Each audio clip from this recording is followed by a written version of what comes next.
Rudi, thank you very much for having us today. The Nafari Center is located in this picturesque, beautiful place. Can you share a little bit with us about the story of this place?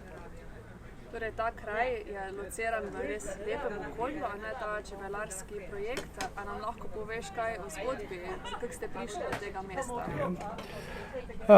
Mi smo zelo dolgo iskali neki prostor, kjer bi lahko postavili ta kučni center za čebele. In tukaj, ko smo zdaj, je bil kup smetišča. In to smo čebelarji očistili in v bistvu smo najeli pol zemljišče od občine in od župnika, tako da smo naredili ta plac. Namen tega učnega centra je prikazati povezanost v naravi, kako so povezane čebele z sadnim drevjem, z medovitimi rastlinami. Čebele brez sadnega drevja opraševanja ne morejo, ravno tako sadno drevje brez čebel ne obrodi. In to bi radi pač pokazali mlajšim rodovom, predvsem ljudem in pa v bistvu otrokom iz osnovnih šol in vrtcev. Ta učni center je predvsem namenjen, da učimo recimo čebelarje. Tu se dogajajo delavnice, se pravi tehnologijo čebelarjenja, ki je danes, in v bistvu, da pokažemo tudi v tem čebelnjaku, kako se čebelari, bi rekel, z sodobnimi pristopi. Tu so čebelari, drugi so pa v bistvu učenci iz osnovne šole, kjer imamo krožek, čebelarski krožek, ki je kar, bom rekel, zelo številčen in letos so bili tudi zelo uspešni na državnem prvenstvu in ravno včeraj smo imeli zaključek tega čebelarskega krožka in smo v bistvu tudi točili metane. Teda v bistvu to je namenjeno predvsem tudi mladim, da vidijo, kako je v naravi vse povezanost, kako pomembne so opraševalci za našo prehrambeno verigo.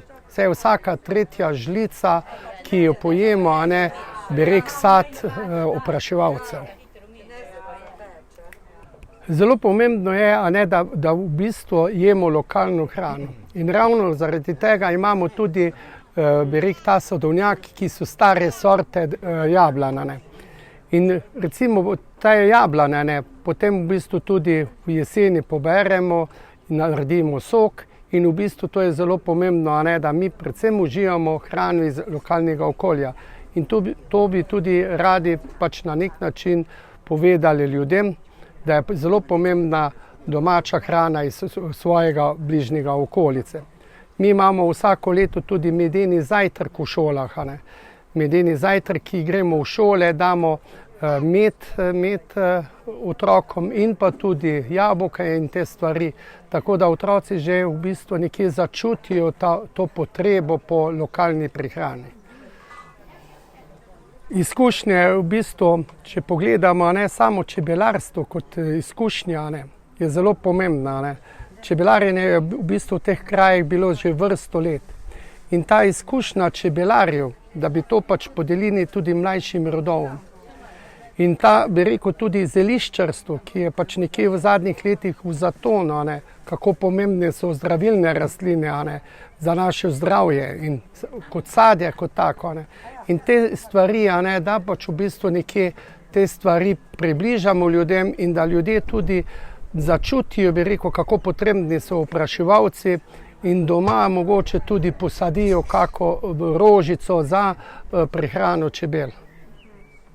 Kar je glede tega, problemi so vedno, problemi so, bi rekel, na začetku finančni, da se je ta center sploh vzpostavil, ampak tu, če ne bi bilo, bi rekel, teh projektov, verjetno tega centra ne bi bilo. In pa seveda lokalne skupnosti, ki je včasih bolj naklonjena, bi rekel čebelarstvu, kot pa druge cajte. Tako da v bistvu na nek način jaz vidim v prihodnosti, da se bo to razvijalo še naprej. In tudi mislim, da lokalna skupnost ali pa sama družba bo spoznala, kako pomembno je ta del za družbo. In jaz verjamem, da se bo to razvijalo še, bi rekel, naprej, še z bolj hitrimi koraki kot do zdaj. In to recimo, če pogledamo čebelarstvo v Sloveniji, je v velikem razcvetu in mogoče smo Slovenci vzor čebelarstva v sami Evropi in celo tudi v svetu, ker zadeve tudi nekje gledam tudi iz druge perspektive in mislim, da je ta naš delček, ta učni center, en kamenček v mozaik, bi rekel, vsega tega.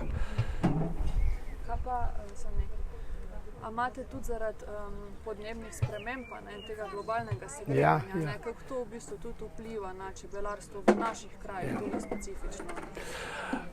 Problem seveda so pa podnebne spremembe, kar jih čebelari zelo čutimo.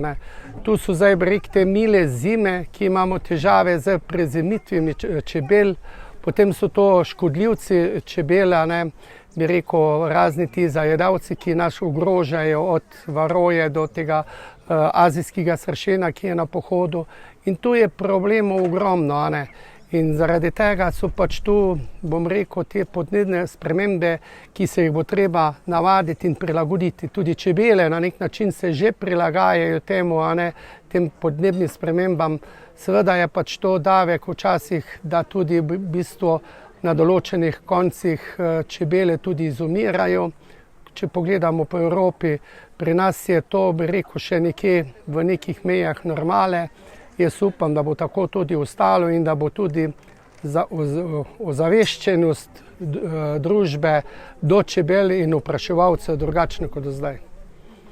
Prvo, kar je, pri vseh teh zadevih, ko sem jaz pred leti to začel, me noben ni verjel. Trdna volja v neki skupni cilj. Skupni cilj, ki ga imaš, to so čebele.